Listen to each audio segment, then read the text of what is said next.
Students, नमस्कार। हमारे YouTube channel SCC online classes में आपका स्वागत है।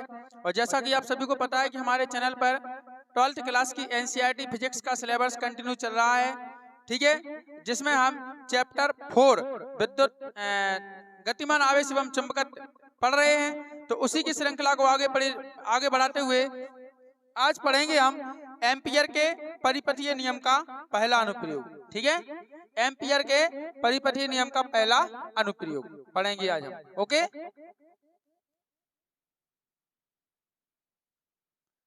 एम्पियर के परिपथीय नियम का पहला अनुप्रयोग, पिछले वीडियो में हम एम्पियर का परिपथीय नियम पढ़ चुके हैं, ठीक है। अब इस लेक्चर में पढ़ेंगे हम एम्पियर के परिपथीय नियम का पहला अनुप्रयोग, जिसमें हमारा क्वेश्चन होगा किसी धारावाही अनंत लंबाई के धारावाही चालक तार के कारण चुंबकीय क्षेत्र की तीव्रता, ठीक है।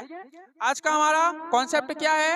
अनंत लंबाई के धारावाही चालक तार के कारण चुंबकीय क्षेत्र की तीव्रता, और किसकी सहायता से? एम्पियर के परिपथीय नियम की सहायता से, ठीक है। तो चलिए बेटा देखिए, ये हमारा क्या है? एक्स वाई एक अनंत लंबाई का चालक तार है। एक्स वाई क्या है? अनंत लंबाई का चालक तार है, और जिसमें हमने क्या कर दी है? आई धारा प्रवाहित कर दी है। क्या कर दी है? आई धारा प्रवाहित कर दी है। तो ऑस्टेट के प्रयोग से आप जानते हैं कि जब भी किसी चालक तार में हम क्या करते हैं? धारा प्रवाहित करें, उसके चारों ओर चुंबकीय क्षेत्र उत्पन्न हो जाता है, ठीक है ना। तो यहाँ पे क्या हो गया? जैसे ही हमने चालक तार में आई धारा प्रवाहित करी तो इसके चारों ओर चुंबकीय क्षेत्र उत्पन्न हो गया, जो किसके रूप में दिख रहा हमें? संकेंद्रीय वृत्तों के रूप में, और चालक तार के क्या है? लंबवत है, ठीक है। अब इसके बाद देखिएगा, दाहिने हाथ की हथेली के नियम के अनुसार हम जानते हैं कि अगर दाहिने हाथ की हथेली को आप इस प्रकार फैलाएं कि अंगूठा और हथेली एक दूसरे क्या हो? लंबवत हो, तो जो अंगूठा है वो विद्युत धारा की दिशा को दर्शाता है, और अंगुलियां हमारी जिस दिशा में मुड़ती हैं वो चुंबकीय बल रेखाओं की क्या होती है? दिशा होती है। तो यहाँ देखिए, धारा ऊपर की ओर है ना, तो अंगूठा भी ऊपर की ओर है, यानी अंगूठा किसको दर्शा रहा है? धारा को, और बाकी अंगुलियां हमारी जिस दिशा में मुड़ रही हैं वो दिशा क्या होगी? चुंबकीय बल रेखाओं की दिशा होगी। तो इस प्रकार से ये चुंबकीय बल रेखाओं की दिशा हमारी इस प्रकार से हो जाएगी, ये नीचे की तरफ ऐसे, ठीक है। और ये देखिए, ये क्या हमारा चुंबकीय क्षेत्र बी है, इसकी दिशा है बी वेक्टर की, है ना। और यहाँ पे हमने क्या किया? जो संकेंद्रीय वृत्त है, जो चुंबकीय बल रेखाएं हैं, इस पर हमने क्या ले लिया? एक डीएल लंबाई का एक छोटा सा अल्पांश ले लिया, ठीक है। और उसी पर हमने क्या ले लिया? एक बिंदु पी ले लिया।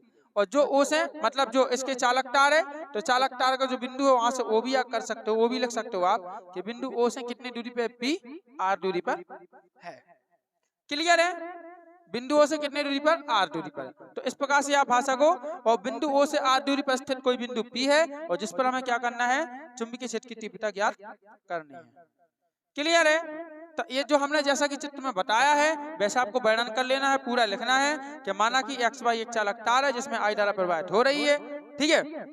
तो आई धारा प्रवाहित हो रही है, तो इस चालक तल के लंबवत चुंबकीय बल रेखाएं या चुंबकीय क्षेत्र कैसे? संकेंद्रीय वृत्तों के रूप में क्या हो जाएगा? उत्पन्न हो जाएगा, ठीक है। अब चालक तार के मध्य बिंदु ओ से आर दूरी पर कोई बिंदु क्या है? पी है, जिस पर हमें चुंबकीय क्षेत्र की तीव्रता ज्ञात करनी है। तब या तो एम्पियर के परिपथीय नियम से लिख दो, या आप ऐसा लिख दो, बंद वक्र के चारों ओर वेक्टर बी का रेखीय समाकलन, या चुंबकीय क्षेत्र बी का रेखीय समाकलन। तो ठीक है, तो तब क्या लिखना है? तब एम्पियर के परिपथीय नियम से। तो एम्पियर का परिपथीय नियम क्या होता है बेटा? बंद समाकलन बी वेक्टर डॉट क्या होता है? डीएल वेक्टर बराबर कितना होता है आपका? म्यू 0 इंटू आई। क्लियर? इतना तो सबको समझ में आ जाएगा, एम्पियर का परिपथीय नियम है। अब आपको पता है कि जब भी जहां पे कोई डॉट होता है तो दो सदिशों का अदिश गुणन का सूत्र क्या होता है? मतलब जैसे ए वेक्टर और बी वेक्टर है, और बीच में ये डॉट का चिन्ह लगा है, तो क्या होगा? फिर ए बी कॉस थीटा होगा। तो इसको हम डॉट को हटाएंगे तो क्या आएगा आपका? ये बंद समाकलन, और क्या होगा? बी डी एल, और कितना आएगा? कॉस थीटा, और बराबर कितना चल रहा है अपना? म्यू 0 आई। ये पहला अनुप्रयोग है, ध्यान रखना, ओके। चलिए अब क्या करना है? यहाँ से आप एक काम कीजिए कि जो थीटा है, थीटा का मान कितना होगा यहाँ पे? 0। क्यों? क्योंकि देखो जी अल्पांश है, और ये क्या है आपका? चुंबकीय क्षेत्र की दिशा है। यानी देखो, मान लो अगर ऐसे अल्पांश आपका यहाँ पे होता, ठीक है, और चुंबकीय क्षेत्र को यहाँ न दर्शा के हम यहाँ दर्शा देते, बात एक ही है, दिशा एक ही है, तो एक दूसरे क्या है, समांतर है कि नहीं। और जब समांतर है तो इसलिए थीटा का मान कितना होगा आपका, उसका 0 होगा। ठीक है, तो थीटा के स्थान पे आपको 0 यहाँ पे लिख सकते हो, चूंकि डीएल समांतर काय की हो जाएगा, बी वेक्टर की। तो वहां पे कितना आएगा आपका बंद समाकलन B d l cos 0 degree बराबर कितना आएगा, म्यू 0 इंटू आई। तो यहाँ पे कितना होगा आपका बंद समाकलन बी डी एल, अच्छा कॉस 0 का मान कितना होता है 1, तो 1 को लिखने की जरूरत नहीं है। ओके, तो यहाँ लिखेंगे हम कितना, म्यू 0 इंटू आई। अब देखिए ये बी है ना, ये बी कहाँ आएगा, समाकलन से बाहर आएगा, क्यों, क्योंकि चुंबकीय क्षेत्र कैसा होता है, नियत राशि है। तो बंद समाकलन कितना आएगा आपका, डीएल आएगा बराबर जे क्या बनेगा आपका, म्यू 0 आई, इतनी बनेगा। अब देखिएगा ये समाकलन के अंदर जो डीएल है यहाँ पे क्या कर रहा है, ये हमसे जे बोल रहा है कि देखो जैसे यहाँ पे आपका ये वृत्त बना है, संकेंद्रीय वृत्त बने, अब वृत्त पे आपने क्या लिया, एक अल्पांश लिया। अब इसका मतलब समाकलन का मतलब होता है कई अल्पांशों का ही होगा, है ना। तो ऐसे ऐसे बहुत सारे अल्पांश हो जाए यहाँ से लेके यहाँ तक पूरे चारों तरफ के, और सबरे जुड़ जाएं, तो इसका मतलब क्या हुआ कि इन्होंने जुड़ के क्या किया, एक परिधि का निर्माण किया, वृत्त की परिधि का निर्माण किया। तो वृत्त की परिधि का सूत्र क्या हो रहा है, 2 पाई आर। तो बंद समाकलन डीएल के स्थान पे क्या लिख सकते हैं हम, 2 पाई आर। तो जो हो जाएगा बी इंटू कितना हो जाएगा, 2 पाई आर बराबर जे आएगा आपका म्यू 0 इंटू आई। अब चूंकि आपको क्या चाहिए, चुंबकीय क्षेत्र की तीव्रता, तो तीव्रता बी होती है, तो आप बी को यहीं छोड़ दो बराबर, है ना।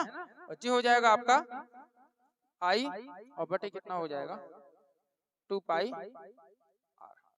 ठीक है, और ये हो गया आपका क्या, अनंत लंबाई के चालक तार के समीप किसी बिंदु पर चुंबकीय क्षेत्र की तीव्रता का व्यंजक। लीजिए, तो ये बेटा ये हमारा क्या है, एम्पियर के परिपथीय नियम का पहला अनुप्रयोग है, जो काफी इंपोर्टेंट है, एग्जाम में पूछा जाता है। ठीक है, इसलिए इसको जरूर आप लगाएं, अच्छे से देखें, कुछ भी नहीं है, बहुत ही सिंपल है। अब हम नेक्स्ट वीडियो में आएंगे, अगला एम्पियर का परिपथीय नियम का दूसरा अनुप्रयोग, जो हमारा होगा एक लंबी धारावाही परिनालिका के कारण चुंबकीय क्षेत्र की तीव्रता। ठीक है, तो ये वीडियो, यदि आपको ये वीडियो पसंद आए तो वीडियो को लाइक करें, शेयर करें और कमेंट करना ना भूलें। ठीक है, और हमारे चैनल को सब्सक्राइब करें और बेल आइकन प्रेस करके ऑल पर क्लिक कर दें, ताकि आगे आने वाले सभी वीडियो की नोटिफिकेशन आप तक पहुंचते रहें। ठीक है, तो मिलते हैं नए वीडियो में नए टॉपिक के साथ, तब तक के लिए बाय, जय हिंद बच्चों, वंदे मातरम।